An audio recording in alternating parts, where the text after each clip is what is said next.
Morning.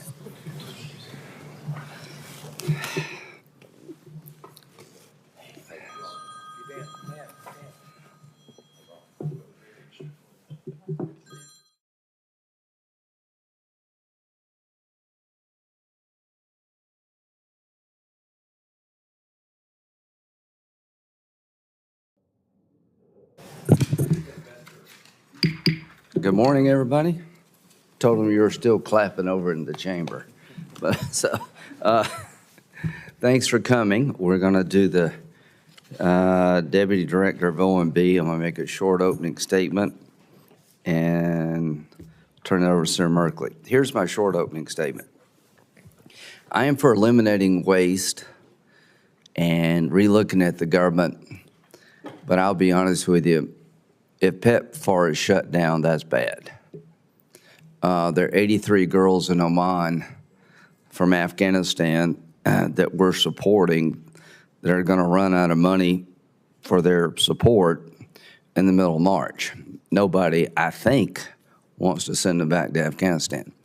So what we're going to do is we're going to work with the administration to the point that we can to give the government a good once-over, but in the process of eliminating programs that make no sense, making them more efficient, I think it's important we realize there are some things in this world we need to do and find out what's wrong with the system, because Rubio gives a waiver and the money still doesn't come, and that's not acceptable. Senator Merkley. Yeah, thank you very much, Mr. Chairman, and welcome, Mr. Bishop. And today we're considering your nomination for Deputy Director of OMB, and that's a very important post. OMB has been at the center of many consequential decisions in a very short period of time. It's canceled programs, it's suspended grants, it's reorganized departments, it's fired federal employees, and many of these actions are in violation of the law, and certainly when it comes to impoundment, in violation of the Constitution. The executive branch has existing ways to reorganize the federal government and to cut spending. They can work with Congress to pass a new law. The President can reorganize a department by asking Congress to put forward such legislation. But also, the President has rescission powers. He can send a request to change an existing program that's already been in the law. That was put into the 1974 Act because Congress wanted to give a fast track for a president to be able to ask for changes for the existing law. It's subject to a simple majority in both sides, 45 days. But that rescission power has not been used by this administration. And the President, of course, can influence the budget to come. We're only months away from the start of the next year. And the President has a lot of ability through putting forward an initial budget to lobby, in this case, his own party that controls both chambers to implement that vision into law. And if he doesn't like it, he can veto it. He can veto the bill. So he has tremendous power going forward. But here we are at this moment in a situation where instead of using the legal tools, the President is illegally acting. And part of what members of this committee are interested in is, are you going to be party to these illegal actions? Are you going to be party to violations of the Constitution? Or are you going to be a different influence that says, hey, let's use these tools. We're months away from FY26, starts on October 1st. Let's build this vision for the future. Let's work with the majority in both chambers to make it happen. I can tell you in my town halls back home, and I do a town hall in every county every year. Most of my counties are very red, so it's a wide diversity of opinion is brought to bear. There is extreme concern that the very foundations on which this country operates, respect for the law and respect for the Constitution, are in deep trouble. Today I want to find out if you're going to be part of that trouble or you're going to be part of restoring the vision of the foundation of law and the Constitution. There will also be questions today, I'm sure, from members regarding your specific viewpoints. That's normal in a hearing to understand better the talents and qualifications that you bring to the post. We look forward to that conversation. Thank you. So it's my pleasure to introduce the nominee, Dan Bishop, who I've known for a long time. I think you're an excellent choice. You and Mr. Vogt will be a good team. He's currently a senior advisor at OMB. He was the attorney North Carolina Attorney General campaign in 2024, so he knows what it's like to campaign throughout a big state. House of Representatives from 2019 to 25. He was on the Judiciary Homeland Security Committee. Now North Carolina State Senate, North Carolina State House, County Commissioner. Went to UNC, nobody's perfect. So I just think you're the right guy at the right time, and welcome to the committee. Senator Budd. Thank you, Chairman. Thank you, Ranking Member. I'm proud to introduce my friend Dan Bishop, who I've known quite a long time. It's good to see his wife, Jo, here, and a lot of other great North Carolinians, almost South Carolinians, if you will, Chairman. So long before I was ever in Congress, when Amy Kate and I lived in Charlotte, North Carolina, everyone would tell me, if you want to know a great leader, if you want to get to know a great leader, get to know County Commissioner Dan Bishop. So I was in my 20s at that point, and I was just getting started in business. I think I was a little too shy or a little too nervous to even give him a call because, after all, Mecklenburg was a really big county. So I've got no doubt that Dan will bring the same tenacity of the job at OMB that he's shown throughout his career, both as a litigator and his time serving the people of North Carolina in public office through his role in the U.S. Congress. So Dan, best of luck and Godspeed. When I introduced Dan, this has 2 hearings, and when I introduced Dan at the Homeland Security Conference, I ended with, y'all be nice. While I say that again, I want to leave the Budget Committee with this. If we're serious about shrinking our national debt and deficit, Dan is the man for the job of Deputy OMB Director. Dan, good luck, and thank you. Thank you, Senator Budd. Would you please stand? Raise your right hand. Do you solemnly swear the testimony you're about to give for the Budget Committee is the truth, the whole truth, and nothing but the truth, so help you God? I do. Thank you. The floor is yours. Thank you, Chairman Graham, Ranking Member Merkley, and members of the committee for this hearing. Thank you also to my dear friend Ted Budd. I think he was wrote in how much younger he is than me, but I want to thank him for his kind words of introduction at both hearings. Our friendship is a great personal privilege for me, and the people of North Carolina should know, they do know, that they have a great champion in Ted Budd. After 5 years in the House of Representatives, where I had the pleasure of working with several of you, I now find myself facing you on the other side of the dais.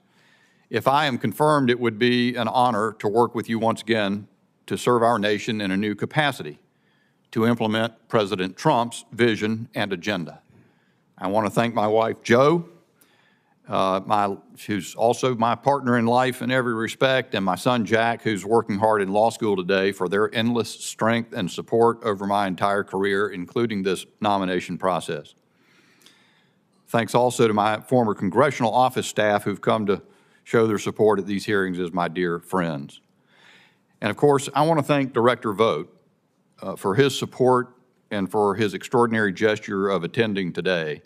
I was thrilled to see Director Vogt confirmed, and I can assure you that he is the man to get management of the federal government back on track. If confirmed, I look forward to serving as his deputy. It's a tremendous honor to be nominated by President Trump to serve as the Deputy Director of the Office of Management and Budget. Unknown by name to many, it impacts every American household through crafting the President's budget, managing the federal government, reforming regulation, and much more. It's a critical part of ensuring that the government reflects the will of our democratically elected president in order to respond to the will of the American people. That's who government is for, not entrenched Washington interests and the political establishment. Something I always noticed when I was in Congress, when I was out meeting folks in North Carolina, is that the American people are way ahead of us in Washington. They know what is going on. They're smart, resourceful, resilient, and hardworking. They want accountability, transparency, and an end to the waste and the Washington status quo. They recognized in this past election that our nation was at a crossroads, on the precipice of either renewed greatness or ruin.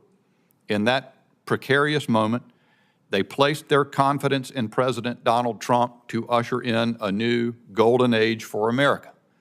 I'm here on behalf of that mission and the trust placed in President Trump by the people. Our children and grandchildren are being crushed, their futures are being crushed under the massive burden of an out-of-control federal debt. For too long, we've been spending money we don't have on things we don't need. Our government has been self-absorbed, inefficient, unaccountable, and maladministered. The good news is that we can fix all of those things. And if confirmed, I will be laser-focused on doing so at the side of Director Russ Vought and the superb public servants at OMB. It's finally time for a government accountable to the people. I've fought to deliver that my entire public service career, from county commission, as Ted mentioned, to state legislature, to Congress, and it will continue to be my North Star. Whether elected or appointed, we must never forget the right of the people to decide. I know that I will never forget it. Thank you for considering my nomination. I look forward to your questions. Thank you very much. I'll start off here. Doge, do you believe that's a good exercise in terms of trying to find out what makes sense in terms of spending and what doesn't? I think it's an absolutely outstanding effort, Senator, and I think the President's made it clear that's what he wanted to do. Elon Musk's contribution to the effort, it is changing the status quo. I agree, and let me tell you why. Somebody should have done it a long time ago. What percentage of the budget, federal budget, is entitlements plus interest? I can't give you the exact percentage. You know, it's when you get the interest added on, which now exceeds the defense budget, we're talking, you know, well over 50% of the federal budget. Yes, I think it's north of 75, but Ron would know that. Right. I think it's like 78. Right. The way I've always approached this, you're never going to get people to work together to reform entitlements until you first go through the budget and get waste and stupid stuff out. Do you agree with that? I totally agree, Senator. Well, that's going on, and I applaud that. The list of things that the president read last night was pretty funny and at the same time obscene, what your money's being spent on, right? Right. So I applaud all that. But there are some things in the process of finding out what works and what doesn't, let's don't kill the things that are absolutely necessary. The president wants 5% of GDP on defense. That's what he says. Does that make sense to you? Well, Senator, if the president says it. Well, that's what he said. Yeah, I'm not trying to pitch against him. Yeah. I'd like that too. Let's see if we can get there. He wants to balance the budget. I know I do too. So about 25% of the budget is non-entitlements, non-interest, and let's give it a once-over. Defense is in that. Eliminating the Department of Education, fine with me, all that good stuff. But there are 83 girls in Oman that we got out of Afghanistan that we're supporting, that the money runs out in the middle of March. Do you think it's in our interest to make sure they don't have to go back to Afghanistan? Well, Senator, I think I'd have to know the rest of the details. You made reference to it in your opening comments. I'm not familiar with the story you're talking about. Undoubtedly, when you make change, you're going to see some things that are dislocated, and they may have to be put back. Well, I want to talk to you about that because that doesn't advance the ball at all. Are you familiar with PEPFAR? I am. Do you think it's generally been a good program? As a general proposition, absolutely. I've heard some news about PEPFAR in the last couple of days and the things from which PEPFAR money is going that were stunning to me, if true. Yeah. So I think even that, every program, no matter how valuable, ought to be looked at very carefully. 100%. Yeah, I'm a big fan of PEPFAR, the concept of helping people not pass AIDS on to unborn children and all that good stuff. But it could be looked at too. Mother-child AIDS transmission's gone down by like 70% in the last 20 years. All that's good stuff, but everything should be looked at. So count me in for that, including the Defense Department. I hope the Doge people will give the Defense Department a good once-over. Does that make sense to you? It does, Senator, very much. Now, here's the problem I've got. I support what you're doing, but I've talked to Secretary Rubio a bunch about programs that are now very much in limbo or have actually been shut down, then I don't think most Americans would want that to happen. And he's granted waivers. He has a waiver authority. You familiar with that? I am, Senator. when he grants a waiver, the money doesn't flow. Do you know what causes that? I do not, Mr. Chairman. I obviously. Well, I don't either. I mean, I'm not blaming you.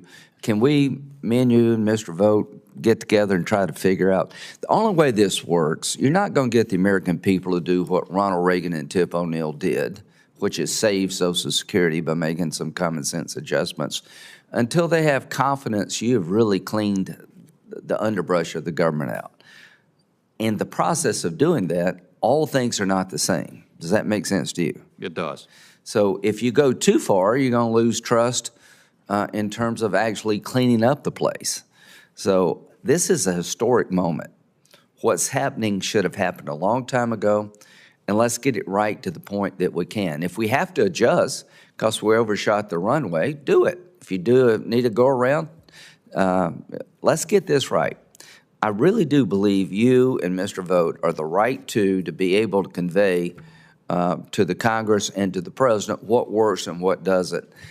Most people don't know about this job you two have, but it's one of the most important jobs in town. Good luck. Well, thank you, Senator. All you. Thank you very much, Mr. Chairman. A key point of conversation has been the Impoundment Control Act.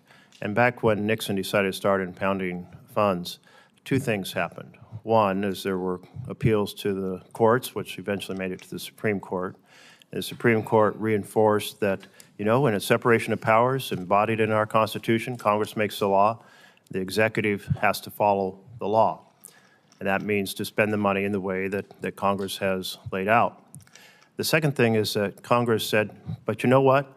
We should create a fast track for a president to undo or propose undoing spending that the president considers inappropriate, called a rescission. That rescission power was used in the early years after the 1974 Budget and Impoundment Control Act, but not used much since. And you have a law degree. You practice law, correct? That's correct. You have a fundamental education in the understanding of the U.S. Constitution, do you not? I do. Do you understand the importance of law being applied as written? Certainly. And so how do you feel about this situation in which funds are being impounded currently, which the Supreme Court has said is unconstitutional? Senator, President Trump ran on impoundment. I've heard Director Vogt in his hearings speak about impoundment.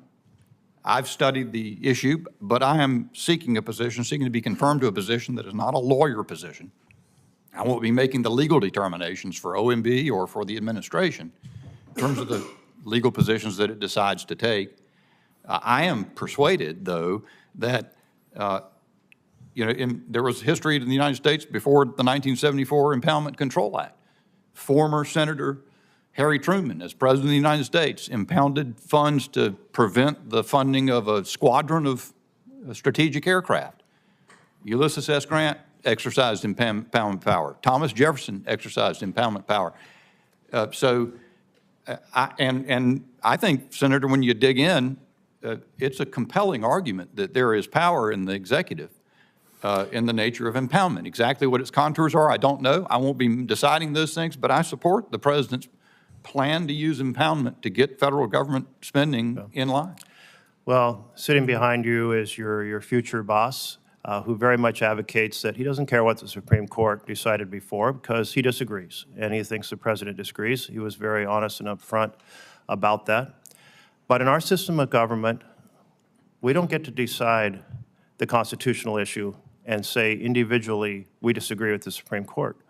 Now, if the Supreme Court now relitigates this and comes to a different conclusion, then there would be the additional powers granted by the court. And I understand that that's the plan. But at this point, every consideration has been that this is illegal and unconstitutional. And I'm sorry to hear that with your training in the law, you're inclined to simply say, well, President ran on it. He didn't give a lot of speeches about impoundment, by the way. And he didn't give a lot of speeches about the plan to cut $2 trillion from fundamental programs for families to give $2 trillion in tax giveaways to the richest Americans. And he didn't talk about it last night either. But when there's a fundamental question of law, and you as a trained lawyer say, well, I'll just follow whatever the president says, that concerns me, because we need to have people of integrity who are willing to follow the law in key positions like this.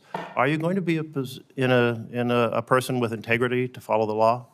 Senator, you've put words in my mouth that I did not say, and you've put words in Director Vogt's mouth that he did not say, with respect. And I certainly am a person of integrity, but it is not a question of not following the Supreme Court. For example, you say the Supreme Court has decided the constitutional questions of the Impoundment Control Act. That's just misinformed. Oh, really? No, well, that's correct. Why don't you inform us all on how they do, given that they made that decision? Well, they didn't, sir. Train versus New York, it does not consider the Impoundment Control Act, and it does not consider the president's power of impoundment. Neither one. Well, we'll continue that conversation because others disagree with you. I'm not a lawyer myself, so I'll take this under advisement, but that's certainly my understanding from other legal scholars that this has been well adjudicated. I am concerned also about your flip-flopping. You proceeded to say in a letter back in 2021 when you were concerned about whether or not President Biden was proceeding to not execute the law exactly as written. You said this action is an abuse of the executive branch's authorities and appears in violation of the Impoundment Control Act of 1974. Here you are, a champion of the Impoundment Control Act back in 2021, and now you're saying you're not so sure, you just want to follow the president, and the president doesn't believe that he needs to follow it. I'm a little concerned about that flip-flopping. Can you explain why your opinion has changed so dramatically in just a couple of years? Well, first, it hasn't changed that dramatically. In that instance, what was being discussed was President Biden's 3-year, by then, refusal to spend money that the Congress had appropriated for border wall construction. GSA had earlier said at an earlier point that his suspending funding for a programmatic review was not in violation of the Impoundment Control Act, by the way. And so it's something that had continued almost in the entire administration at that point in time. And furthermore, as I said, Senator, I've spent time studying Train versus New York that you made reference to. I've spent time studying the history of impoundment, and the presidents who've used it, and the circumstances, and I'm disinclined to believe that the Congress could fundamentally alter the balance of authority between the executive and the Congress when they decided to pass a statute in 1974. My time is up, but I'll just say you were very firm in attacking President Biden for impoundment. Now you're very firm in granting license to impoundment. That seems like a massive flip-flop to me. I don't tend to be a legal scholar, but if you look at the case, it really doesn't address the issue of the scope of the Impoundment Act. You're right about that, in my view. I think the court will take that up, and it'll probably be good for the country. Okay, Senator Johnson. Thank you, Mr. Chairman. Mr. Vogt, Mr. Bishop, welcome back to the committee. I look forward to working with you closely in your important role. I didn't want to disappoint anybody, so I thought I'd bring at least one chart. You have some famous charts, Senator. So this is, again, not a surprise. You realize I've proposed a number of pre-pandemic levels of spending. They've all been prepared the exact same way. I've taken actual total outlays from 1998 under Clinton, 2014 under President Obama, and then 2019 under President Trump. I've exempted Social Security and Medicare. I've used 2025 numbers for those and interest. But all other spending, I've increased the total outlays by population growth and inflation. So these are three options ranging from $5.5 trillion up to $6.5 trillion. It's interesting if President Trump or President Biden projected revenue for 2025 at $5.5 trillion. If we'd use the Clinton baseline, we'd have a balanced budget. So it's within our grasp if we know how to do it. And that's what I want to really talk about. Yesterday at Senate lunch with the Republicans, I just asked the question, did any of our colleagues think that in 2019 we spent too little? Nobody did. And anybody think it wouldn't be a reasonable control to take that spending level, increased by population and inflation, and put that as a baseline? Nobody disagreed. Then I pointed out this year we'll spend $7.3 trillion. That baseline is 6.5. That's an almost $1 trillion delta, $800 billion. So how do you get there? A couple dozen of us Republican senators met with Elon Musk last week. And I thought was noteworthy is he's talking to me, we're not talking about 2 or 3 big items. We're talking about thousands and thousands of contracts. A few $1 million, just unbelievably wasteful and abusive of the taxpayer money or the borrowed money that's a mortgage on our children's future. President Trump had some great examples, some embarrassing, some outrageous examples last night. So I handed you a variance sheet, 17 pages, comparing that baseline to project 25 by function and subfunction. I've also got hundreds of pages of 5,000 to 6,000 line items of every outlay, again, plussed up for population growth and inflation, compared to about 2025 within the variance. And that's what I'm trying to get across to my colleagues who've never been in business, the way the private sector would do this, line by line, asking the manager to come and say, we never gave you the permission to increase your budget beyond, the number of people we're working with or inflation. Explain yourself. And then basically demand reduced spending to that control. How do we do this? Is that the right approach? Because what's happening in the House right now, they're starting at $7.3 trillion. They're looking at a couple big programs. They're getting it tacked. So they say, we can't cut that, can't cut that, can't cut that, as opposed to start from a baseline that everybody on our side thinks more than reasonable. I don't think we should be looking at anything over 6.5. I'd be starting at 5.5 and probably plussing up for defense. But isn't that the way we need to do this? Line by line, the way the private sector would approach outrageous overspending. Mr. Bishop. Well, Senator, I would say a couple of things. I've heard you speak of this topic and lay this out in this very persuasive way in a number of different forums, as you know, public ones and private ones. And first, I would say I think the conversation, the point that you are making, absolutely should be at the forefront of the discussion at all times. And I'm grateful to you for making it so. I have seen that. I think most Americans would wonder why the massive growth in the federal government spending at COVID, at that event, why would that be completely irreversible? Why would we now be on a permanent track at a higher percentage of GDP as expenditures in federal government than ever in the history of the country? It's untenable. And it is, and you can look at those numbers and you can see that the debt is already out of control and it's going in the wrong direction so fast it ought to frighten everyone. So your point's well taken. I would say also that, of course, in my role as deputy director, I spent a lot of time in Congress articulating my own views, but now I am working on behalf of the president to implement his policies, and there are a lot of things that are competing for attention. But I think that one, you make the greatest points of anyone, I think, in Congress about consistently focusing on this issue and making sure this point is in the conversation. And it certainly has an impact on me. I know it does on Director Vogt, and we'll continue to look forward to working with you to see how we can bring the logical conclusion to reality. So, Mr. Chairman, one more point is, one thing, and we have to figure out how do we implement the DOGE exposures.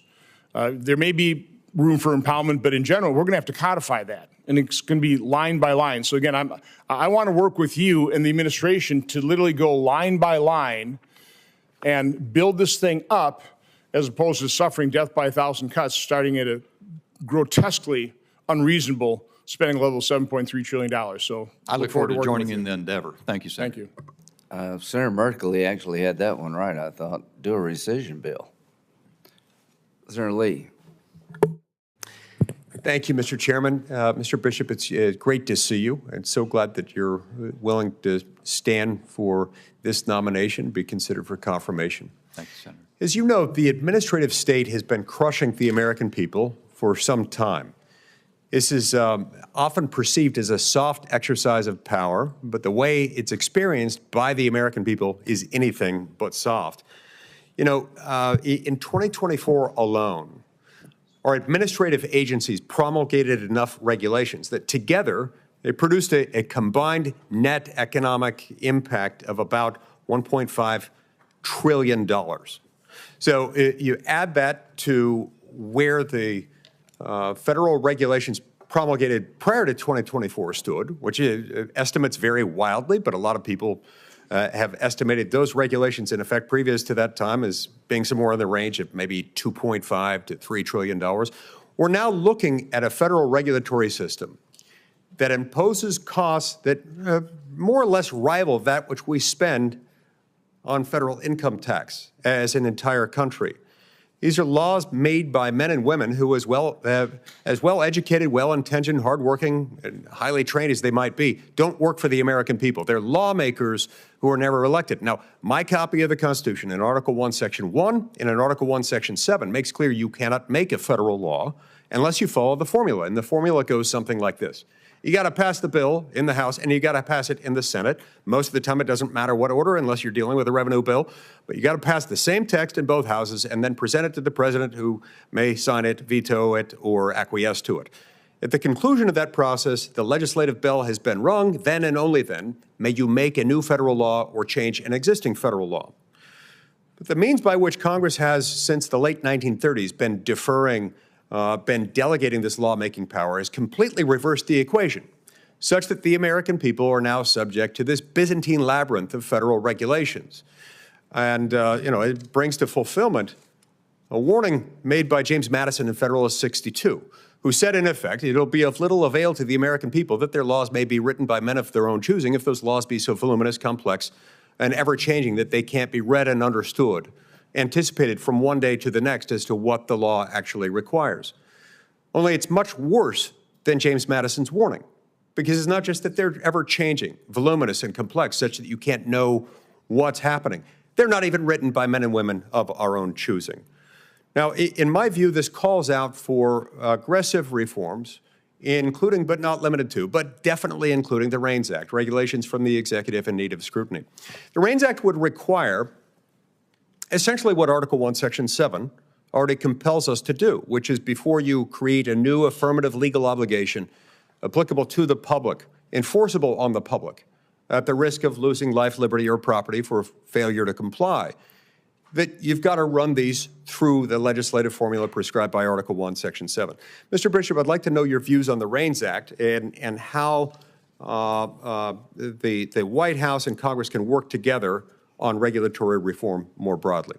Thank you, Senator, for the question. And I will say that anybody who hadn't had the experience needs to come and sit with you in your office where you see that massive, I guess they call it a bookshelf, filled floor to ceiling, floor to top with paper that represents the regulatory output last year, and then see what Congress passed as a small stack on top. And that, I'm not sure I've ever seen anything that, in fact, it took me by surprise when I met with you that it so well captures how out of control the regulatory state's massive output of law is. And yet those were regulations. I mean, on top of that, you got guidance and official, unofficial statements that get out on websites, all of which can be the source of enforcement by those self-same agencies in which they make the law. They act as the judge and jury also for everybody out in the society. I guess I'd say a couple things, Senator. President Trump has, as you know, his own plans to reform the regulatory state. He's talked about the take 10 regulations down for every one that comes along. The Office of Information and Regulatory Affairs, OIRA, at OMB will be at the heart of that effort, and I look forward to participating very much in that. As a member of Congress, I was very much in support of the REINS Act. In fact, we tried to do something similar in North Carolina. We did have a great regulatory reform agenda that was very successful in North Carolina, so I know it can be done. I think REINS has great merit. I think but of course, what the president's priorities are where I will spend, where I'll focus as Deputy Director of OMB. I appreciate that, Mr. Bishop, and I see my time's expired. I'll add here just that, I too cheered last night when President Trump talked about one in, 10 out. That's fantastic. That buys us food for a day, or at least 4 years. In order to have a sustainable supply of liberty, we need legislative reform, permanent structural reform. And in my view, the best way to make that happen, maybe the only way to make it happen, is to attach it to a must-pass vehicle. I think the most fitting pairing would probably be a debt ceiling bill. I believe Congress should not enact legislation suspending or increasing the debt ceiling without attaching the REINS Act, and I hope that you and the White House will support that. Thank you, Mr. Thank Chairman. you, Senator. Senator Van Hollen. Thank you, Mr. Chairman, Mr. Bishop. It's good to see you. As you know, we only get 5 minutes, so if you Yes, of could course. try to keep your answers short, I'm just going to ask some direct questions. All right. The first one is, do you commit, if you're confirmed for this position, to comply with any court orders directed toward the jurisdiction of the Office of Management and Budget? Yes, Senator. Good. So now let me talk briefly about what Senator Merkley discussed, which is the Impoundment Control Act. I think he referenced the letter you earlier signed to GAO asking whether or not the Biden administration had violated the Impoundment Control Act. You remember that letter, right? I do. And at that time, you agreed that the Impoundment Control Act was good law. Am I right about that?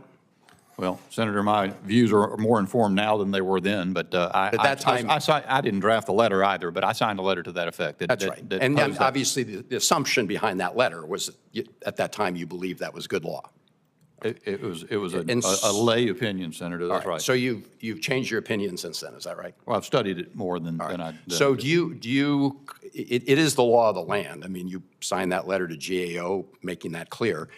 Do you agree that until it's overturned by a court that you will comply with the Impoundment Control Act if confirmed? Well, Senator, the determinations about how the administration will proceed in the legal strategy or the determinations being made by others than me. I'm not a lawyer. I'm not a lawyer in the administration or to be a lawyer in the administration. The General Counsel's office at OMB makes those determinations. Director Vogt will make decisions in light of their determinations. Okay. And there's also a process I would across the suggest, Mr. administration. Bishop, that you were right when you signed that letter a number of years ago. And to the chairman's comments, I would just point out, if you tear up the Impoundment Control Act, you might as well tear up Article 1. And we might as well pack up when it comes to using the power of the purse.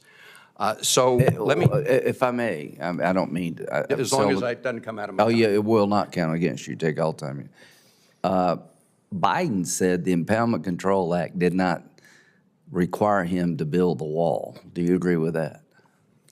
I believe the GAO looked at that allegation. Well, the and point is. No. GAO is the body that we entrust to make these determinations. Well, I mean, okay, but he said the Impoundment Control Act did not require him to build a wall when Congress told him to do it. Well, GAO found that was not GAO an is illegal not the impoundment. court here. Well, GAO is the body that we as Congress have, well, they are. You get to, no, they're not. Okay. You get 2 extra minutes. Actually, they are. If you look at the law, they're the ones that are entrusted in bringing actions to comply with the Impoundment Control Act. Is that right, Mr. Bishop? No, sir. The GAO is an instrument of Congress. Yeah. It might set an opinion that binds Congress, but it's not a court. So. No. But anyway, that's who we empower to bring cases on behalf of Congress with respect to compliance with the Impoundment Control Act. Let me turn to the issue of the firing of probationary employees. You're familiar with the fact that a California federal district court issued a ruling related to this, right? Actually, Senator, there are a lot of stories about a lot of things. I don't know if I've got that one crystal clear in my mind, but I'm aware there's. So they just issued a ruling that directly relates to this, and the Merit System Protection Board also ruled in favor of 6 representative federal employees who'd been fired, who had been on probationary status. Are you familiar with that? I heard about that, yes, sir. And so it's interesting because just yesterday, I believe, a spokesperson for OPM said that, quote, this change was helped to provide clarity in light of a recent court order. And the change was that the administration conceded that OPM cannot fire people who are probationary employees. Are you familiar with that? No, I am not, actually, Senator. So these employees were getting these notices from OPM and some of Elon Musk's folks that informed them that they were being fired. That is not allowable. It has to be done by the agencies. And so I see that OPM had to clean that up. They claimed it was because of some public misinformation, but there's no public misinformation when somebody gets a directive from OPM. You are familiar with the standard, and I think you outline it here in this memo, that has always been up to agencies whether to take performance-based actions against probationary employees. So you agree that it has to be a performance-based reason to fire somebody who's on probationary status. Is that Sorry, right? Senator, I'm trying to remember what memo you're referring to. Is it something that I wrote? No, but this is something that came out of OPM that directly relates to the administration's actions. Well, I'm not in command of everything that OPM has issued, and not even in the same agency, obviously, and I'm just a senior Well, advisor. OMB is sort of the cockpit for the entire federal budget. But let me ask you this: Do you know what the standard is for firing somebody based who's on probationary status? I do not. I certainly don't profess, for example, to be an expert, a legal expert on that subject. A lot of people sort of think if you're a lawyer, you should know all of the law. I have not been an expert in federal personnel. I'm generally aware of the existence of Title V and so forth. Well, the bottom line is, courts are finding that these were illegal actions taken by the Musk operation. And so I appreciate your answer to my very first question, that if confirmed, you will agree to comply with court orders. Thank you, Mr. Yes, Chairman. Senator. Thank you. Another minute if you want it. Well, I'll take it. Huh? Well, that's all right. I Okay. may come back, but thank you, Mr. Thank you, Senator sir. Kennedy. Congressman, when moms and dads lie down to sleep at night and can't, one of the things they're worried about is cost of living, high prices. Isn't that true? Absolutely, certainly. And true. those high prices were caused by inflation. Yes, Is that Senator. right? That's right. And inflation has come down. That's a good thing, right? It is a good thing, Senator. But that just means when inflation has gone from 10% to 3%, that prices are rising less quickly. They're still rising, aren't they? Yes, Senator. That's called disinflation. That's if they fall, that'd be disinflation. Yes, sir. No. If the rate of inflation comes down, that's disinflation. Oh, I beg your pardon. Okay. If prices come down, that's deflation. Yeah. Now, most Americans, they don't read Aristotle every day. They're too busy earning a living. They don't know the difference between deflation and disinflation, but they sure as hell understand that the high prices have remained, don't they? Yes, Senator. We've got a lot of work to do around here. Yes, And sir. we need 4 years to do it. And we need a cooperative House and Senate to do it. I agree, Senator. If we don't get these high prices down, we're not going to have 4 years. We're going to have a divided Congress. You can write that one down and take it home to mama. Yes, sir. This election was about the economy, and people are still worried about these high prices. Now, one way to get these high prices down, to reduce prices, not reduce inflation, reduce prices, would be to reduce the amount of federal spending. Isn't that true? I think so, Senator. Because that's how we got here, was with the massive amount of federal spending that President Biden perfected. So if we can reduce the federal budget, we can reduce prices. Yes, Senator. That's one thing you and Mr. Vogt can do. Number two, if we deregulate, that'll reduce prices, won't it? It will, Senator. Why is that? Because producers of goods and services in the economy face less costs, particularly less costs that waste money because they're not really accomplishing anything. They're just sort of chasing the regulatory wheel. Sort of Well, the hamster hell on the wheel. yeah, we're spending, regulations cost the American business community $2 trillion a year. If we can cut that in half, they can pass and will pass the savings on to the American people. Yes, sir. Now, the third way we can get these high prices down, is it not, is to grow out of them, Agreed. stimulate the economy, Certainly, the president intends to do that, Senator. to That's raise right. wages. Yes. Real wage gains. So this idea that we have to go into a recession in order to have deflation is not really true, is it? Not at all. If we cut spending, if we deregulate the economy, if we stimulate the economy in a way that helps real people, small businesses and large businesses, but mostly real people to increase their wages, we can deal with these high prices, can't we? That's exactly right. Well, that's what I hope you gentlemen will do. Well, we'll need And, help of Congress. and focus, I haven't heard enough about deregulation. I mean, I know these other issues that we're talking about are important, but that's the surest way I can assure you, Senator, in the that it short is- term, while we're working on a reconciliation bill, the surest way is to deregulate and reduce the spending. I can assure you that that is a focus that Director Vogt is focused on like a laser, and the effort's getting ready to get underway. Yeah. Now, another question, quickly. Do you think we ought to be sending government checks to dead people? No, Senator, I think that's poor management. During the pandemic, we sent out $1.4 billion of checks to dead people, didn't we? I don't have the figure, Senator, but I wouldn't be surprised by that, given everything. And they were that I've seen. cashed, weren't they? They generally get cash whether they're dead or not. What does that tell you? Somebody's live. Yep. Now, Senator Carper and I passed a bill. It took us 2 years. To try to stop that, when you die, the state sends your name to the Social Security Administration. Your name goes on what's called the Death Master File. Yes, sir. I went to Social Security and I said, can I see the list? They said, sure.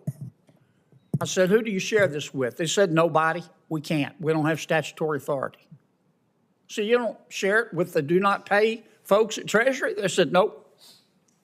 It's against the law. Well, rather than argue with them, Senator Carper and I passed a bill. But believe it or not, to say Social Security, share the dead people list with the rest of government, for God's sakes. Put down the bone and share it with them. And believe it or not, we had opposition. So we had to agree to a 3-year trial period. That 3-year trial, we've saved a bunch of money. That 3-year trial period is up at the end of 2026. I've got another bill with Gary Peters to extend it, to make it permanent. You guys got any problem with that? Well, Senator, I cannot speak for the president or for Director Vogt. Oh, go ahead. But I can't. It's hard for me to imagine who would be opposed. Well, you'd be surprised. No, sir. I wouldn't be surprised as it turns out, but I still can't imagine who would be opposed. Okay. You going to follow the law? Absolutely. Absolutely. You going to defy court orders? No, sir. Thank you, Mr. Chairman. Thank you, Senator. Dead people have a very good lobby, apparently. So, Senator Murray. Well, thank you. Thank you very much, Congressman Bishop. I just want to be really clear up front. You might not like it, but our appropriation bills are not optional. They are actually law. You were just asked if you'd follow the law. Appropriation bills are law. And I expect you and the entire administration to allocate funding as Congress intended by law. This is not a theoretical issue. If Congress passes a law that specifies that a hospital in Seattle should receive some amount of federal funding, I expect that hospital to receive every penny. In this system of government under the American Constitution, Elon Musk, President Trump can't pick winners and losers. They don't get to pick which laws they follow or what hospitals or schools get funded. They can write a budget. They can lobby all of us for it. I expect them to do it. But they cannot overrule the entire democratically elected Congress and use the American people's taxpayer dollars as a giant slush fund. Congressman, at a hearing last week, you refused to say that you'd follow that law, no matter what illegal directives you're given. As a former preschool teacher, I like to keep things simple. Congress legislates, we write the bills, allocate the funding. After the president signs the bills, he faithfully executes. So just let me give you another opportunity to say you will follow the law. Appropriations bills are passed.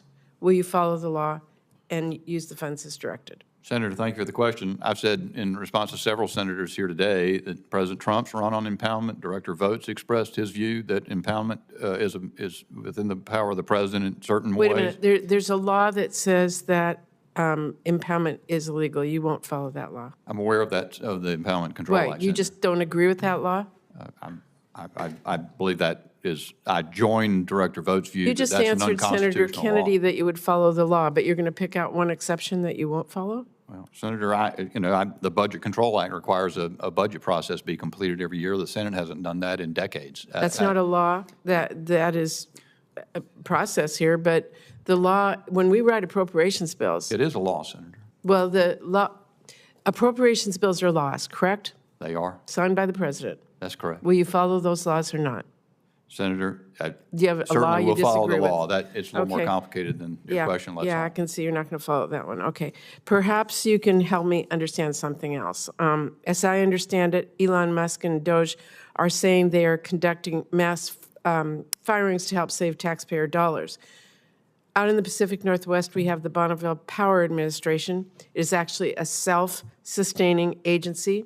It provides millions of dollars power to millions of people in states like mine and the Pacific Northwest. It's actually funded by ratepayers, not by taxpayers. We don't use a dime of taxpayer money to pay BPA salaries. So do you have any idea why Elon Musk thinks firing people, which he did at the BPA, will reduce federal spending? Senator, I am completely unfamiliar with that situation. Be glad to take it back or look into it and be glad to make my number available to I would you. appreciate that because firing BPA employees saves us zero taxpayer dollars. It is completely funded by the users in the Pacific Northwest. Thank you, Senator. As I said, I'd be happy to take that back and look into it. Okay. I want to talk about Social Security for just a minute. Do you think seniors should be able to talk to a real person, elder people, when they're trying to get a hold of somebody? Do you think they should talk to a real person or have the possibility to do that?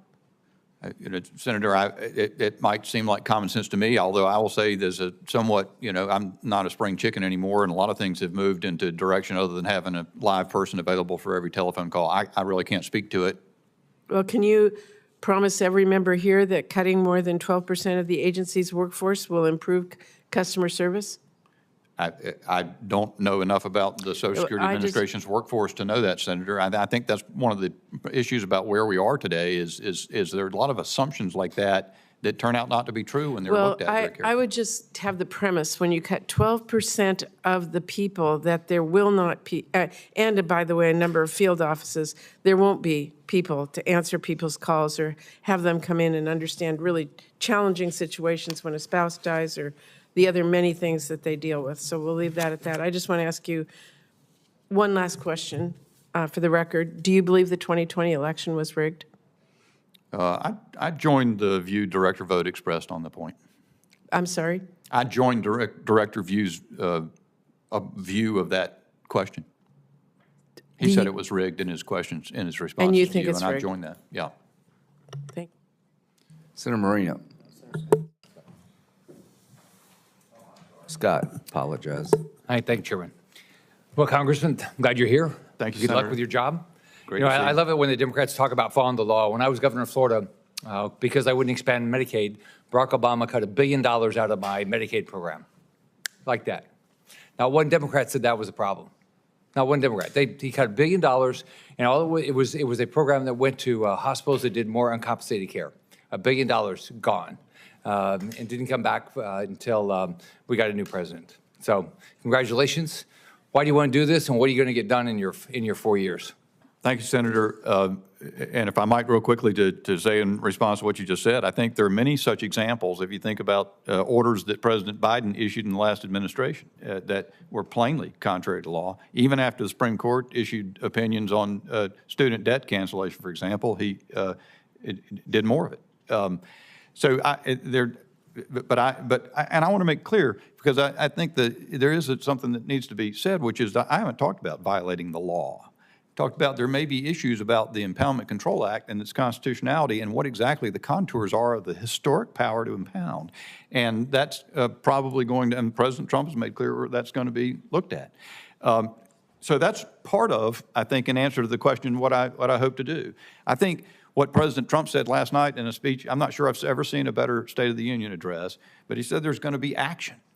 The American people are so ready for action. And I spent 5 years in the Congress, in the House of Representatives, ready for action that I never saw take place.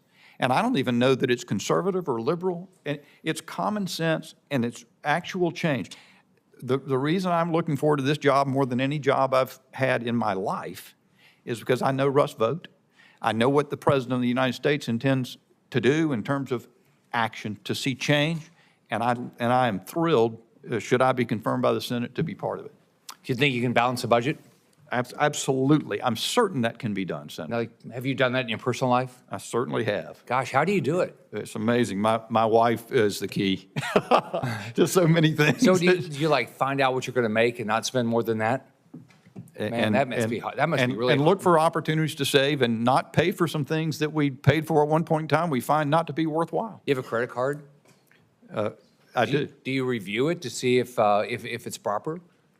The way the review works in our household is that if something's on it that's not supposed to be there, I hear about it from the boss. And have you ever like changed your telephone plan to get a better deal? And that's a constant source of discussion internally. I've got the cheapest plan you can imagine, Senator. I'd be glad to tell you about it. Yeah. So we've seen a 2% increase in population in 5 years and a 53% increase in federal spending. How in God's green earth can we live within this? Every American who had an opportunity to focus on that number would say that's absurd. Yeah. So my colleague from Ohio and others here, we just went through campaigns. I went through my reelection. And I tell people when they come up here, because everybody's in my office now asking for money. And here's what I tell them. I said, you know what? Let's say, I don't know, let's say I did 1,000 events in the last year. Not one person in my state asked me about that program. But you know what they did ask me about? Why isn't the border secure? And why is the cost of living going up? That's all they asked me about. The whole campaign. That's what I was at a Jimmy John's restaurant the other day, and the lady was just saying, "Look, I moved to Florida because you're the governor. I could get a job." But she said the cost of living is just skyrocketed. The groceries are out of whack. So, what are some of the things you think that you can get done? And by the way, do you think we can get inflation under control if we don't balance the budget? No, sir, I don't think so. I don't know. And whether you'd have to actually get the balance to get it under control, I think you could get inflation under control probably short of that target, but it still needs to be done to be sustainable over the long term. But I think the plain thing is that President Trump has made it clear over and over in his State of the Union last night. He made it clear how relentlessly he is focused on that.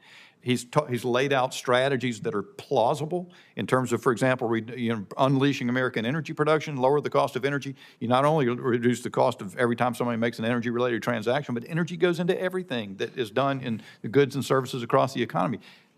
That's a businessman's judgment, if I can say that to you, and seeing Senator Moreno next to you, think about Senator Johnson, Senator Ricketts. And I think that's so refreshing to the American people to hear. But those are the things that are affecting their lives. What prevents them from getting to the end of the month successfully? And so I think that's right, Senator. When I was in business, I read the lines of my budget. Right, I had 343 hospitals went through their budgets. Surgeon centers went through the budgets. Every business, manufacturing companies went through their budgets. When I was governor of Florida, 4,000 lines of the budget. I went through every line every year. They had a written purpose. Do you think we ought to do that with the federal government?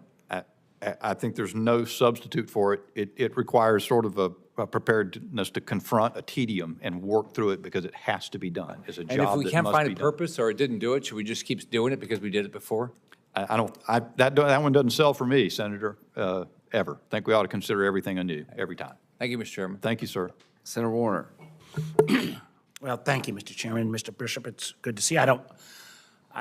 We don't know each other. I have a dramatically different view of the president's discussion last night. I've never heard, frankly, one that was less bipartisan, less willing to acknowledge we ought to be in this together.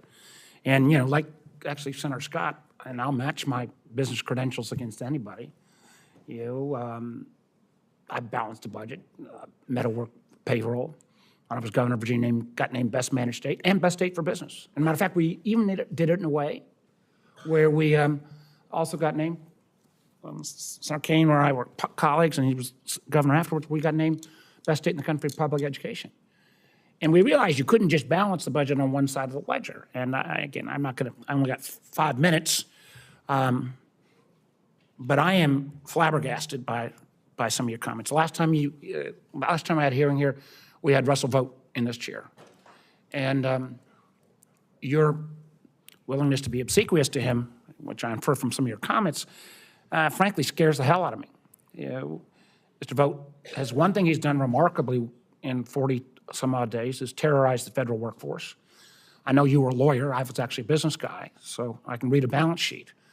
But by terrorizing your workforce, you don't get better production. Matter of fact, you destroy production. And the haphazardness of the Doge boys firing people without warning, not letting them come back to work, then realize, oops, we screwed up, I think is kind of the absolute opposite of any kind of solid business credentials. Now, I do know you, I will acknowledge some consistency on voting against every federal funding bill under the Biden administration. But now you're going to be charged with helping to fund the Trump administration. I don't know whether you're going to vote against or encourage your congressional colleagues to vote against everything put forward. You also flopped on the basic notion of whether a nation should default on its debt. I mean, again, I know you were a lawyer, I was a business guy, but if you default on our nation's debt, that is not something the markets are going to be willing to reverse on right away. And kind of to add insult to injury, you know, you accused Biden of illegally withholding federal funds. The Trump administration is doing this at an unprecedented level, yet your peers are willing to go in and simply support those policies. I don't get it. I think, you know, I know you're from our neighboring state, North Carolina. Maybe you have not heard the economic disruption that's being caused.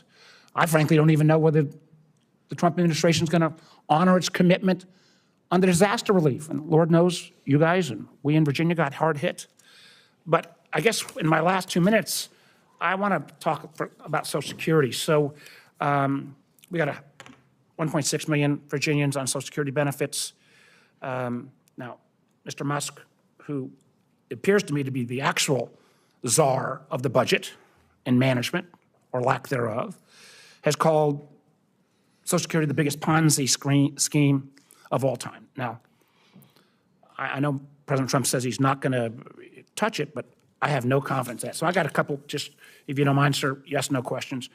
Are you aware that the Social Security Administration currently has fewer staff at this time than any point in the last 50 years? No, I don't know that, Senator. I'm not All familiar right, with thank the you. Are staffing you of Social aware that Social Security and Doge plan, and I believe your new boss, Mr. Vogt, plan is to actually fire half of that existing staff? Are you aware of that? I'm not Okay, aware thank you. of a Have specific you plan. ever been on, you said you and your wife manage your budget, and I appreciate that.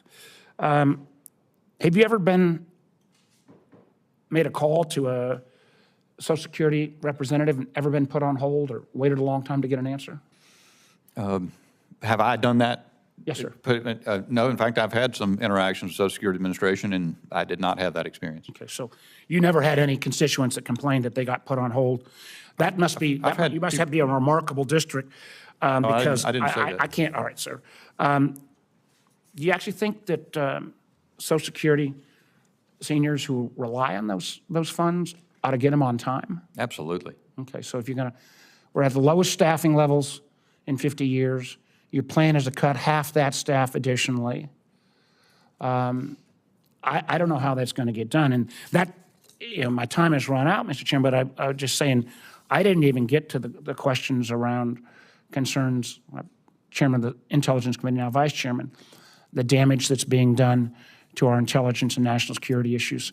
So I am, Mr. Bishop, I want to try to give all nominees a fair shot. I voted for many of Mr. Trump's initial nominees. But your alignment with Mr. Vogt and some of these Musk principles really concerns me greatly, sir. So thank you, Mr. Chairman. I'll look forward to hearing the rest of his answers. Great. Well, I am sitting in for Chairman Graham, and so I get to go next on questions as well, so I'll pick it up from there. But I want to thank the ranking member here and the chairman for holding this hearing, and Mr. Bishop for your willingness to serve in this role for our country. We had a great discussion when you were in the office last week, and when Director Vogt came before this committee, we talked a lot about the consequences of Biden administration's flood of federal regulations and the reckless spending, and I think you've talked a little bit about that. Last week, I actually joined Elon Musk and a number of my colleagues getting an update about what the Doge has been doing. And one of the things that he talked about was making sure that we were doing what you said a little bit earlier, is if we got things we don't need, we shouldn't pay for them. For example, he used the fact that in one of our agencies, we have 13,000 employees and 37,000 software licenses. The senator from Virginia just referenced Social Security, but I think Mr. Musk in that meeting said we have 22 million people that are on Social Security that are too old to be alive, and I think that's what the president was highlighting last night in his State of the Union address. And the fact that we've got 4.6 million credit cards out there, but not that many people work for the federal government. All those things leave open the opportunity to be able to find ways to do a better job. And in fact, it's that kind of business approach and frankly common sense that I think is so refreshing about having Elon Musk and the Doge there. One of the things we discussed was Lean Six Sigma, which is what I implemented at the state of Nebraska. And it's a process improvement methodology we discussed about how you can actually have fewer people and do a better job providing services because you leverage better process and better technology. That's what we did to be able to reduce we did about 1,000 projects, saved about 900,000 hours of our teammates' time. We got $100 million in hard savings that way. And now part of the Doge caucus, I'm excited to bring some of those process improvement ideas to how we run the federal government. The bottom line is this: we need to make sure that we're doing a better job providing services, that we're doing more effective, and that we're increasing the efficiency and saving taxpayers dollars to get at that goal that President Trump laid out last night of balancing the budget, which is, you pointed out earlier, very, very important that we get to a balanced budget. It's not sustainable what we're continuing to do. When your interest payments are more than what you spend on national defense, you've got a problem. We need to acknowledge that, and we need to address it. Elon Musk in our meeting said he wants to cut $1 trillion out of the federal budget by fiscal year on a run rate, fiscal year 2026. So I look forward to continuing to work with Elon Musk and President Trump and the Senate Doge Caucus and you, Mr. Bishop, to replicate what we did in Nebraska at the federal level. So, Mr. Bishop, are you committed to increasing government efficiency and saving American taxpayer money? I certainly am, Senator. Great. That was an easy question. Not a It trick is question. easy. All right, good. Will you commit to working with me on bringing process improvement methodologies like the one I described with you, Lean Six Sigma, to the federal government so we can improve our services while keeping our costs down? Yes, Senator, and in our meeting, I was intrigued by the Lean Six Sigma idea. And one of the things I could say quickly is that, you hear a lot of ad hominem attacks on Elon Musk, but people rarely want to engage with the merit of what he's actually saying, what makes sense. And by the same token, the Lean Six Sigma recognizes that you're actually empowering employees when you elevate them to make process improvement recommendations, and that's exactly what, there's a notion that they're trying to set up an antagonism between Elon Musk and employees. What Musk has done in his businesses, if you read his biography, is he has shown that by being ready to make significant change, you actually bring out the superlative employment or performance out of people, and they actually can improve things beyond that you might expect by just adding numbers. And I think it's a similar concept. Yeah, you're exactly right there, Mr. Bishop. At the state of Nebraska, Lean Six Sigma engages frontline people in making their jobs better because they see the waste, the number of steps that we try to cut out. They see that duplication and wonder why we do it. They don't feel empowered to change it. Lean Six Sigma actually gives them the opportunity to be able to change those processes that not only do a better job providing services, keep our costs down, but actually make their jobs easier as well. Quickly, since I'm running out of time here as well, when Director Vogt was here, I asked him about his commitment to helping ensure the timely issuance of renewable volume obligations, or RVOs. The biofuels industry is very important to Nebraska's farmers. It's our #1 industry in the state of Nebraska, and of course to the energy industry as well. The 2026 RVOs were obligated to be filed by November 1st, 2024, but will not be filed until December 2025, so a year late. Timely RVOs are critical not only because it's the law, because our nation's farmers rely on RVOs to inform planning decisions, and of course, as you know, businesses want certainty. So, Mr. Bishop, will you make the same commitment to me today to help expedite this process and ensure the timely issuance of RVOs? Yes, Senator. Director Vogt makes clear that he wants to move processes on time. And that's a discipline he brings. And so I can't speak with great specificity to that particular situation. Don't have the knowledge of it yet, but certainly look forward to working with you and with Director Vogt to accomplish that objective. Great. Thank you, Mr. Bishop. And Mr. Padilla. Thank you, Mr. Chair. Colleagues, no, I'm not alone in saying that it's extremely unfortunate where we find ourselves today. President Trump has made clear that the OMB's sole mission, at least as he wishes it under his administration, is to cut programs, the very programs that so many Americans rely on in order to pay for another massive round of tax cuts for the wealthiest Americans. In fact, during his address to Congress just last night, he doubled down on DOJ's wildly unpopular agenda of chaos and corruption, proudly listing the ways he has and will continue to devastate communities. And today we're asked to consider the next nominee preparing to further eliminate funding and jobs from our constituents. Mr. Bishop, I'd like for you to speak to the Californians that I represent for a minute here. I want them to hear how you'll justify ripping away important services and programs while raising the cost of everything. That's the impact that we're seeing from this administration. My constituents deserve to know exactly who to thank for these reckless cuts. You know, in the last 6 weeks, that's all the time that it's taken for President Trump and the Office of Management and Budget to wreak havoc across critical government programs. During your confirmation hearing in the Senate Homeland Security and Government Affairs Committee last week, I heard you insist multiple times that President Trump's firing of civil servants was not indiscriminate. Is that correct? That's correct. And I All right. continue to So hold was that it view. not indiscriminate, or was it intentional when President Trump fired scientists fighting the bird flu outbreak while the cost of eggs continues to soar? We'd have to look at the details of that, Senator. I'm not aware of the specific point you're making. You're a smart man. You're a smart man. I know you've seen the details. Was it indiscriminate or intentional when President Trump fired military veterans operating the Veterans Crisis Line?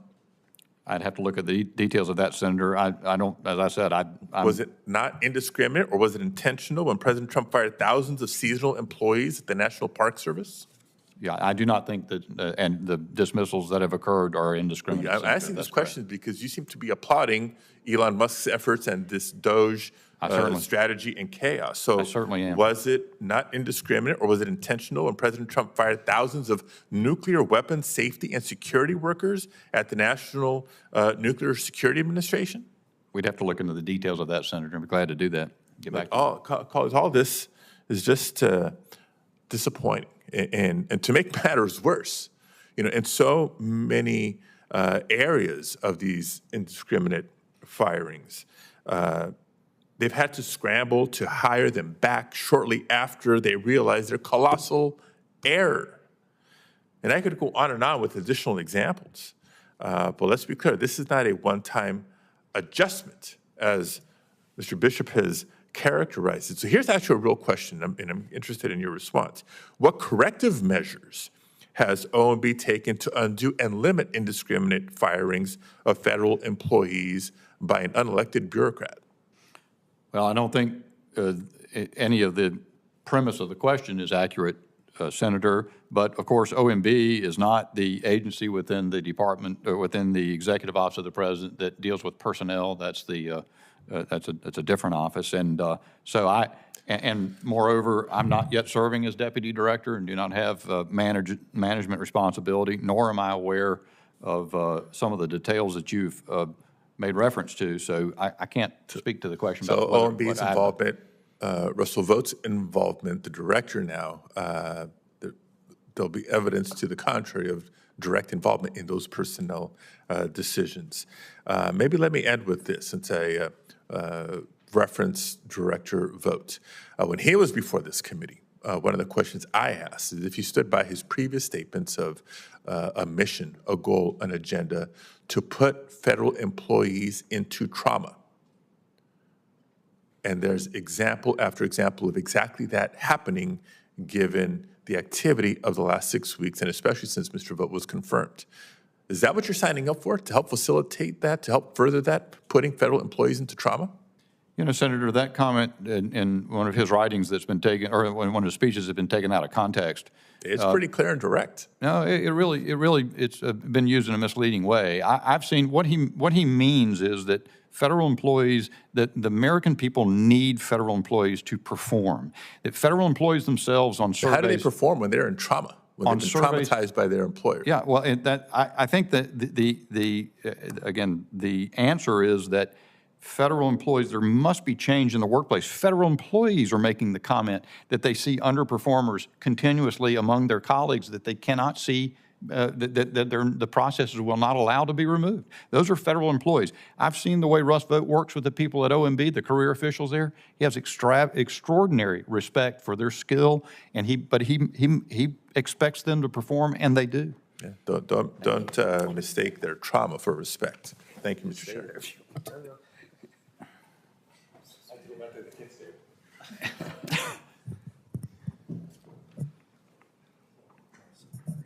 Who's up?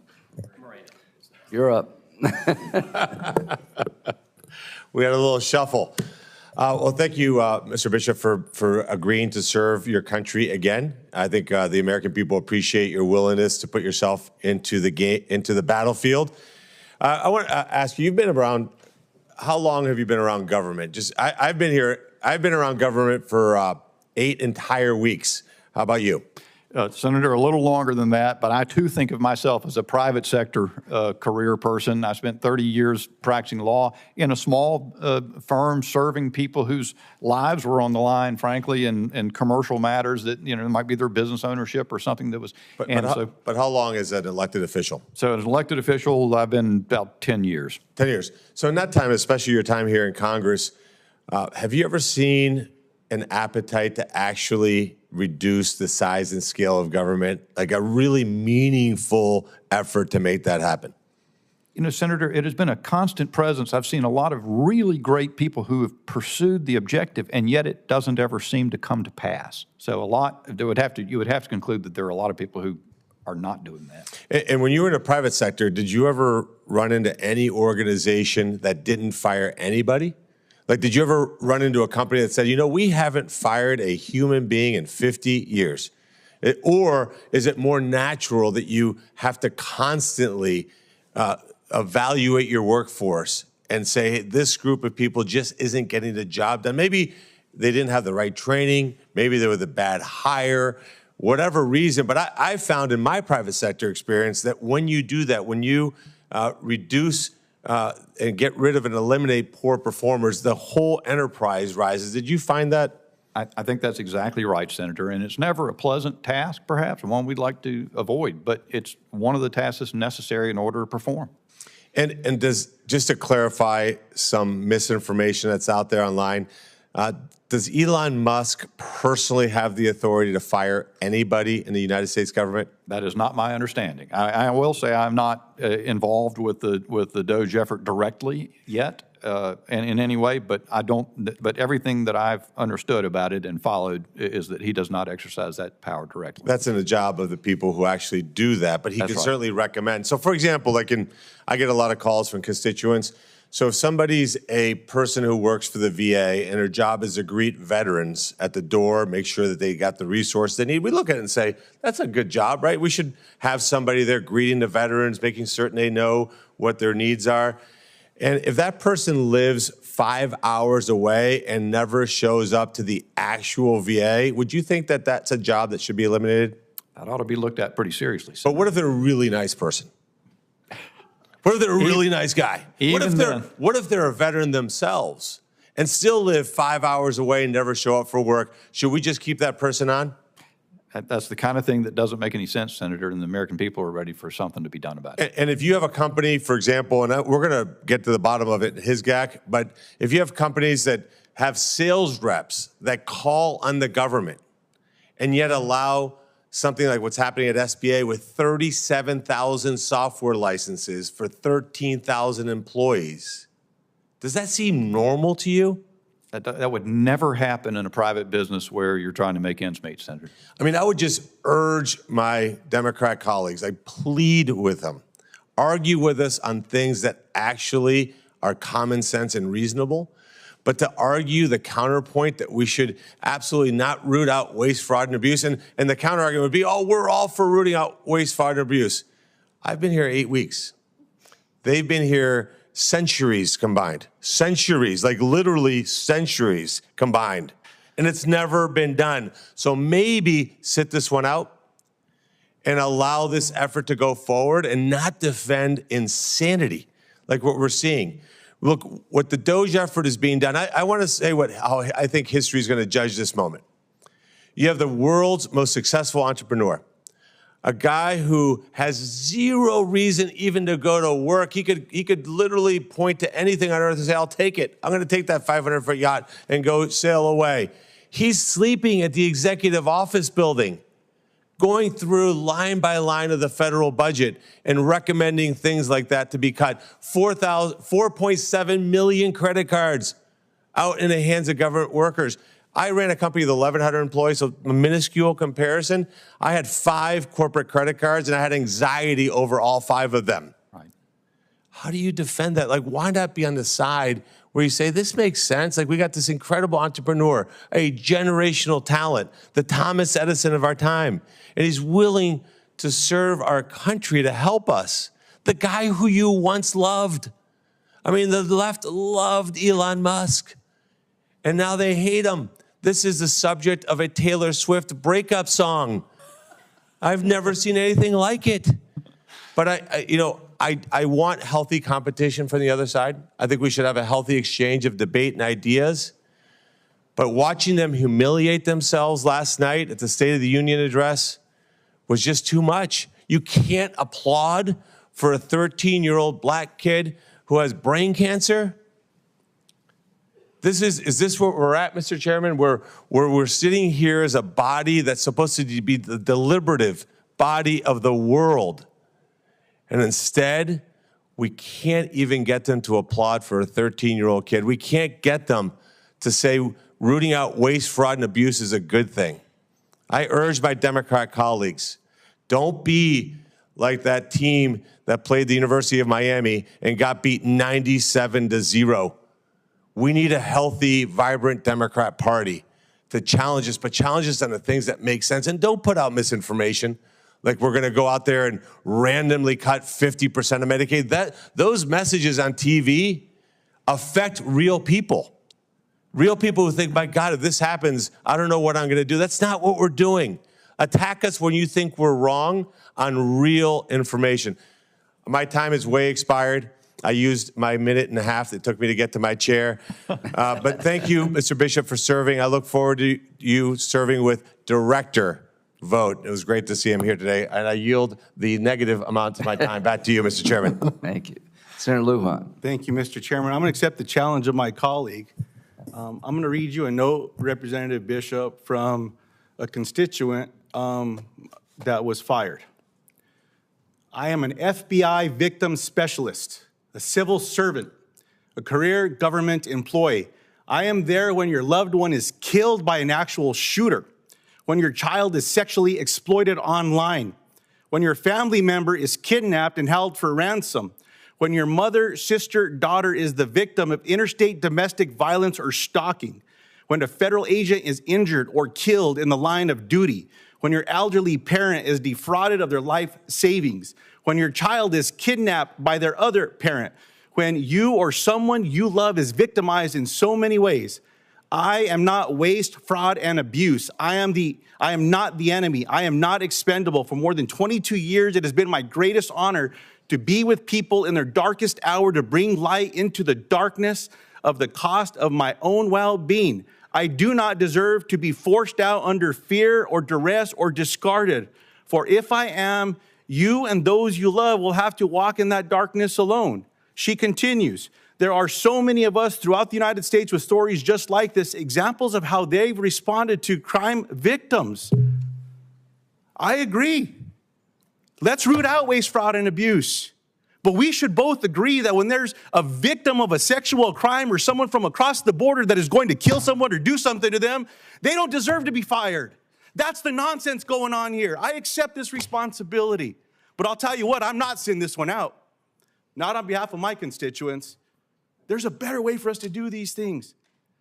You know, Representative Bishop, you served at a time in the House of Representatives where there was a policy that wasn't in place. And it's because Republicans got rid of it, but Democrats never put it back in place. I hope this is something we could actually agree on. I know Senator Graham supported this once upon a time as well. He used to talk about this in a way that would convince more people to do it. Under President Clinton, when there was a balanced budget, there was something called pay-go. And Congress restrained itself in the same way that you described balancing your checkbook. If Congress moved a piece of legislation that costs money, they had to either cut or they had to create revenue. Led us to balanced budgets. I believe Congress needs to bring this policy back in place so everyone can restrain themselves, and I think things will be better. I'll let that sit. As Deputy Secretary of the Office of Management and Budget Representative, it seems like you'll be working in lockstep with Elon Musk and DOGE. I appreciate the conversations that we've had on both sides of the aisle speaking about what Elon Musk and others are doing here. Now, over the weekend, Elon Musk said something. I think it was brought up by one of my colleagues. He said, quote, Social Security is the biggest Ponzi scheme of all time. Do you believe that Social Security is a Ponzi scheme? It really isn't my place. What I'm doing as sitting to be the Deputy Director of OMB is to implement President Trump's policies. I really am not in position to comment on every comment that Elon Musk makes. But I know that President Trump has said he's not touching Social Security or Medicare. He's going to ensure those benefits. And that is the policy that I'm going to be seeking to work with Director Vogt to implement. President Trump says to do this, but Elon Musk says to do something else. He's not just someone. Elon Musk was described as President Trump last night at the address to the American people as being in charge. There's been a lot of questions over the last 8 weeks of if he is in charge or not. But Elon Musk is calling the shots right now. President Trump's going to Daytona, Super Bowl, golfing, doing some good things. I believe in finding balance in your life. I had a stroke 3 years ago. Thank God I got better. I believe in finding that balance. But I think that the president's able to do those things because the other president's actually calling the shots. So when Elon Musk is passing things down to Director Vogt and to others, some of which were actually documented, and these ideas came from Director Vogt, which are part of Project 2025, and you have someone that's calling the shots, firing people across the country, cutting budgets, cutting programs, putting people on the chopping block, using a chainsaw as a tool, who says Social Security is a Ponzi scheme. I think that requires us just to take notice. That's all I'm saying. Your responsibility, sir, as you know, is going to be making decisions with Director Vogt to the president about these budgets. You've said you want to get to a balanced budget. That's going to require cuts. This notion that Medicaid and Medicare are not on the chopping block, I would just ask voters, Democrats, Republicans, Independents, decline to state, go look at the votes that were cast in the House of Representatives last week. Read the document. Go back and read the document that Speaker Paul Ryan put together when he was Speaker of the House, 50-page document that described going after this program. Go back when Paul Ryan was the chairman of the Ways and Means Committee and went after that program. Go back and look in 2017 when Republicans were trying to eliminate all aspects of Medicaid, eliminating Affordable Care Act, and it took John McCain coming to the floor, may he rest in peace, the great hero that he is, and said no, fighting brain cancer. This is not new. It's not some secret. These are the facts. Go look them up. I invite that. And I challenge my colleagues. Let's come up with a fact sheet that we can get back to a place the way Congress once deliberated. Here are the facts. Let's agree and disagree based on the facts that are in front of us. That doesn't exist anymore. We need to get back to those times. So, Representative Bishop, it's good to see you again. Thank you. We didn't vote the same a lot, but I appreciate you being here and stepping up. And I pray for you, I pray for the president, because we've got to do better for the American people. And I'll close the way I started. I'm not sending this one out. I'm going to stand up and fight for my constituents. I yield back. Thank you, Senator. Thank you. Senator Merkley has a couple of questions, and I believe we'll be done. Well, thank you so much, Congressman. When you were in the House of Representatives, you were a fierce opponent of raising the debt ceiling. Are you now planning to encourage the House? The House has put raising the debt ceiling into their plan on the House side by $4 trillion. Do you now support raising the debt ceiling? Well, Senator, the premise is not complete. I was opponent of raising the debt ceiling without reforms to spending that would change the fiscal path. But the really significant thing, and what I'm acutely aware of as I sit here as a nominee of the president, is that I'm not being nominated to serve my own views or interests. I'm being nominated to implement the policies that President Trump wishes to have implemented. He certainly has different ideas than me precisely about the debt ceiling and how that should be administered and so forth. But I'm going to be administering, I support, and I'm going to be administering President Trump's or implementing President Trump's priorities. Let's clear up a couple of points that have come up in this hearing. One is I noted that the Supreme Court had weighed in about the illegality and unconstitutionality of impoundments. You then noted that the Supreme Court had not ruled on the Impoundment Control Act.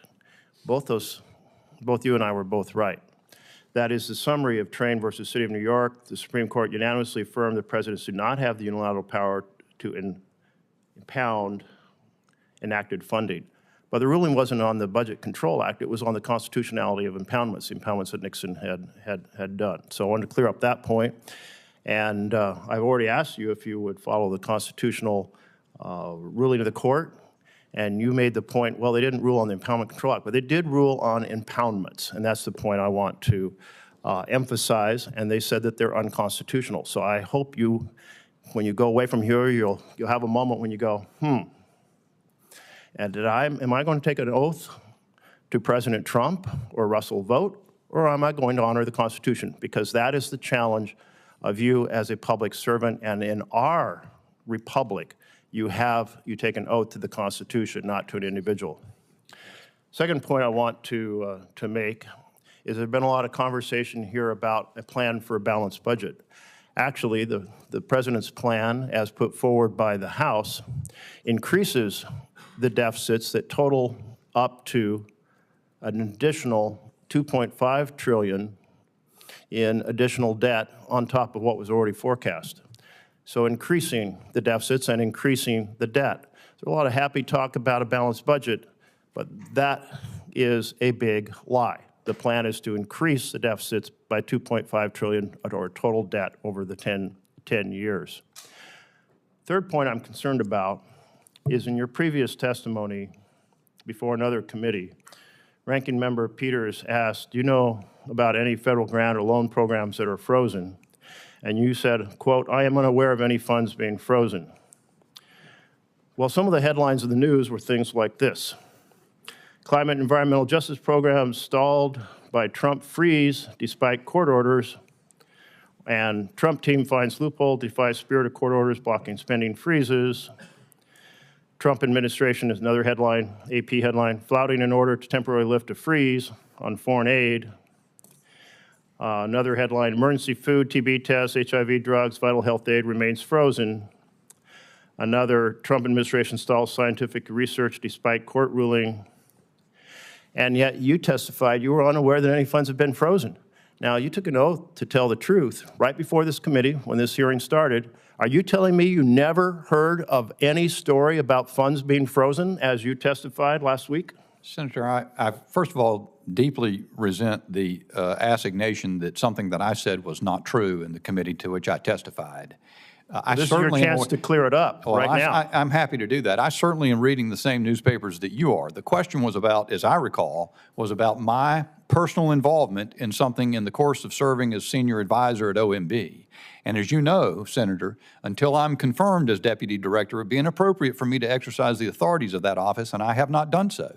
So I have not been involved in any decisions or actions by OMB to manage spending or to cease spending in any way, and that's what the testimony was about. And you may count on me always to be truthful. Great chance to clarify that, because I think you maybe didn't answer the question Peters asked, because he asked, and I quote, do you know if any federal grant and flown funds are still frozen? And you said, I am unaware of any funds being frozen. Those are direct quotes. I hear you saying that that's not the context in which you meant, that you are aware that funds have been frozen. Senator, you said you're a lawyer, I think, so you know. If I actually said I'm not a lawyer. You're not a lawyer. And I'm thankful for it. Then it might escape that if someone's asking me in testimony about something that, for me to speak, I'm speaking about my personal knowledge. I can talk to you all day about things that are in the media, and if you want to know whether I'm aware of something that's in the media, I'm glad to talk about that. But the questions were, what about I knew, my personal knowledge? I'm going to try to help you out here, trying to give you an opportunity to clear that up, since your statement that I am unaware of any funds being frozen, you are clarifying that based on your personal experience and service, you were unaware. And we'll just accept that for the record. Because I'm glad you are aware of it, and I hope that in the context of the challenge of the number of court rulings now saying that these actions are illegal, and the Trump team has been told you need to reverse what you've done.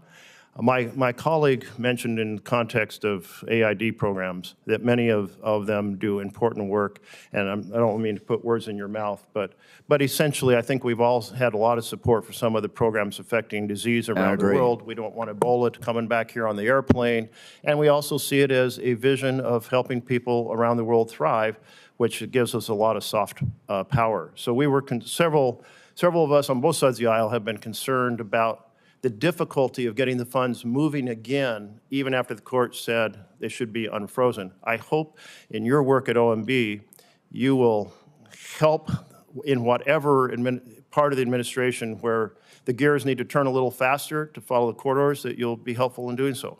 I think that's certainly a central function of the job, Senator. I'm glad for you to have my cell number and to be in touch with anyone from here or around your staff at any time to see to it we can solve problems that have cropped up. All right, we're going to take you up on that, I'm sure. You may be blocking my number very soon. But I certainly do feel like we need to advocate for when the court says unfreeze the funds, they actually get unfrozen. Senator Whitehouse. Thank you, Chairman. Mr. Bishop, have you discussed with anyone at OMB plans for firings or freezes? Senator, it would be inappropriate for me to talk about the details of deliberative processes at OMB. I will say to you, Senator, as I've said otherwise, I'm serving as a senior advisor now, not exercising management authority as though confirmed. So you have had those discussions, and you assert that the content of them is protected by deliberative process. I'm not saying that I have had such conversations, Senator. I'm simply saying it would be inappropriate to me to speak to the details of deliberative processes at OMB. Well, why would you refrain from giving me the details of the deliberative process if you weren't a part of it? Wouldn't the simple answer then be, no, I have not had those discussions? Well, if that were true, that would still be an indication of what processes are at OMB and my role. That's actually not true. That's actually not the way the law works.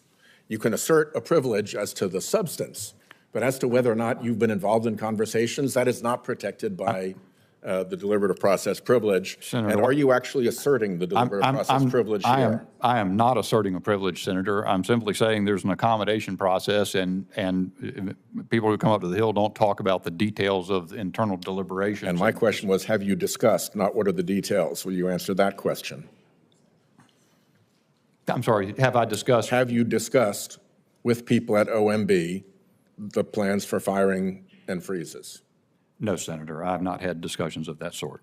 Okay. How about with respect to plans for taking advantage of a long-term continuing resolution?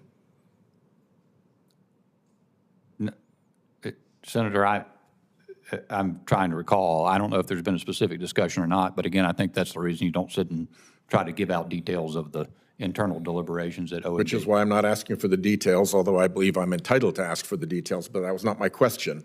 So my question was simply, have you had discussions on that topic? About a long-term continuing resolution? Planning for a long-term continuing resolution and how to take advantage of it. Senator, I do not think so. All right. And how about plans in the event of a government shutdown? Senator, I do not think so. All righty. What role, if any, have you had in... Ask a question. Do you support a government shutdown? I don't think we should have a government shutdown, Senator. I think that'd be a bad idea. president thinks that it should be a bad idea, which is more Back to important you. than what I think. Yeah, well, I have my doubts about that, tell you the truth, but we'll see. I've got a pretty strong impression that Mr. Vogt thinks that we should have a government shutdown, and he would relish the opportunities that it provided him. Project 2025, have you had any role dealing with Project 2025 or Heritage while it was running Project 2025? Well, to Senator Merkley's point, I certainly read and heard a lot about Project 2025 in the media, Senator. I've had no personal involvement with Project 2025. Okay, that's good to hear. Are you aware of any ongoing administration strategy to defy court orders regarding the freezes by refusing to give direct answers or refusing to answer phone calls or even suggesting that the funding has been freed up while at the same time not releasing the funds? No, Senator. Okay. That seems to be the strategy we're seeing. I call it the fog bank strategy, where everybody who's under a court order to comply with the order saying that there shouldn't be a freeze refuses to actually comply with the court order and unfreeze the money. But when you try to pin them down on it, emails not answered, calls not returned, vague answers, general senses that, you know, don't worry, we'll get there, or even actual, yes, the funding is clear, and then the funding is not cleared. It's like there's, you know, somebody in the room at the agencies who's saying, no, no, no, the funding won't go out, even though everybody else is saying that it's cleared to go or that we're ready to obey court orders. Just in terms of conflict of interest, ProPublica reported that you've been living until recently in a Capitol Hill townhouse owned by a wealthy Republican donor named Lee Beeman, that Speaker Johnson has also been living in what was described as a 4-level Second Empire-style townhouse of impeccable elegance and exceptional scale. Did you pay fair market rent in that townhouse of impeccable elegance and exceptional scale? Yes, Senator. And how was that fair market rent determined? It was determined by the landlord. I rented a room. So I don't know the details of the determination, merely that it was done. Yeah. So if, for instance, he offered you highly favorable terms because he wanted you in the house because you are an important potential policymaker, same reason he might want the speaker in the house, you would have no idea whether that actually was fair market rent. Well, it was just you paid what you were asked to pay. I have my own experience to rely upon and what seems proportional, so I'm pretty sure it's about right. Okay. My time has expired. Keep 2 minutes to Senator Moreno, and we're going to wrap it up. Thank you, Mr. Chair, for the extra little follow-up. Look, we could spend 15 hours if we had to rebut misinformation from the other side, but let me just do it real quickly. Again, I've been here 8 years. The ranking member's been here 8 weeks. The ranking member's been here 16 years. You said you've been here 10 years. Is a budget resolution a budget? No, Senator, it's not. It's not the whole plan, in other words, yeah. But wait a second. I just heard my colleague who's been here a long time as well say that we're cutting Medicaid because the House passed that. Did they pass a budget? No, Senator, they didn't. They passed just the first step in the direction of a spending plan.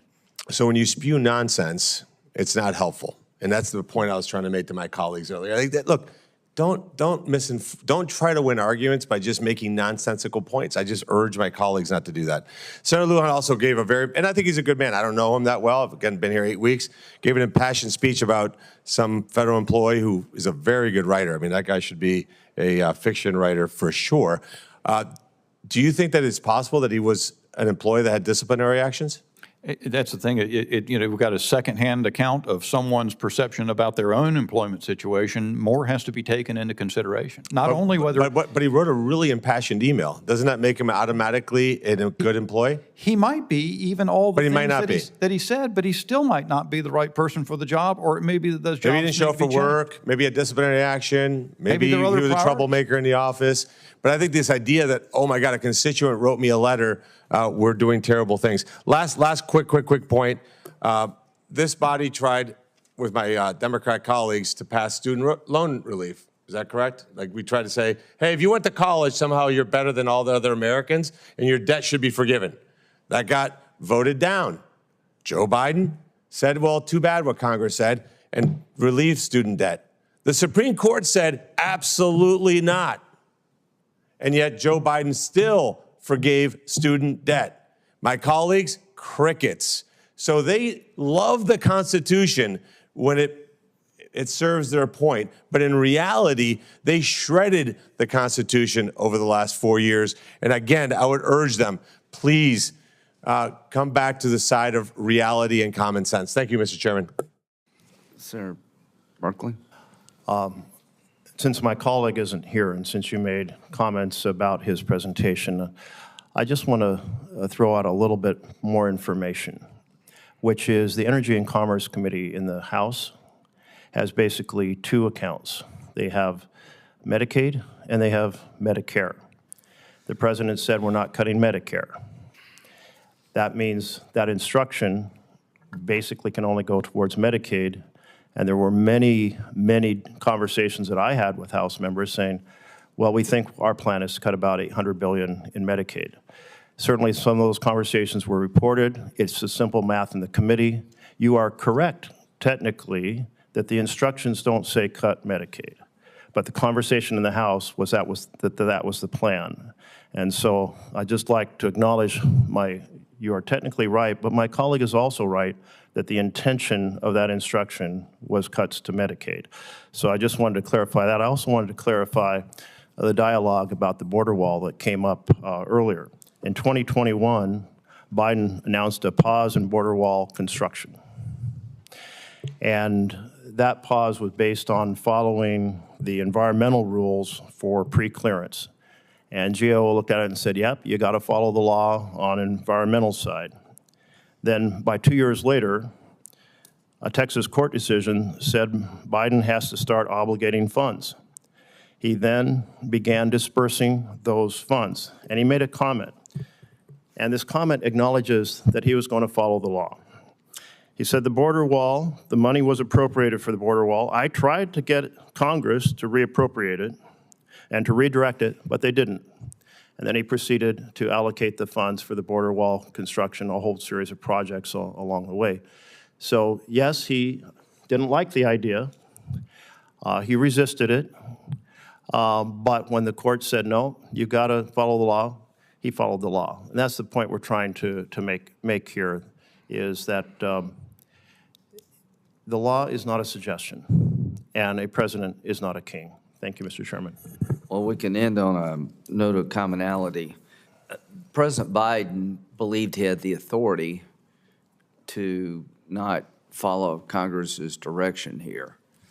The Impoundment Act, the contours are yet to be determined by the court. There will one day. The War Powers Act, whether you're a Republican or Democratic president, I believe you have the authority to commit troops and use military force as an inherent authority under Article 2. Congress is trying to limit that. I think it's unconstitutional. But having said that, because we declare war and that's all we do, all these things are nuanced. The court did say, Senator Merkley, that the president does not have unlimited authority to ignore Congress. I agree with that. Where the balance is, I think we'll find out soon. As to you, you did a really good job. I appreciate it. I want to thank you for appearing before the committee. Your full statement will be included in the record. The hearing record will remain open till noon tomorrow for the submission of statements and questions for the record delivered to the committee clerk. And if President Trump's team loses in court, I expect them to follow the court. The hearing is adjourned.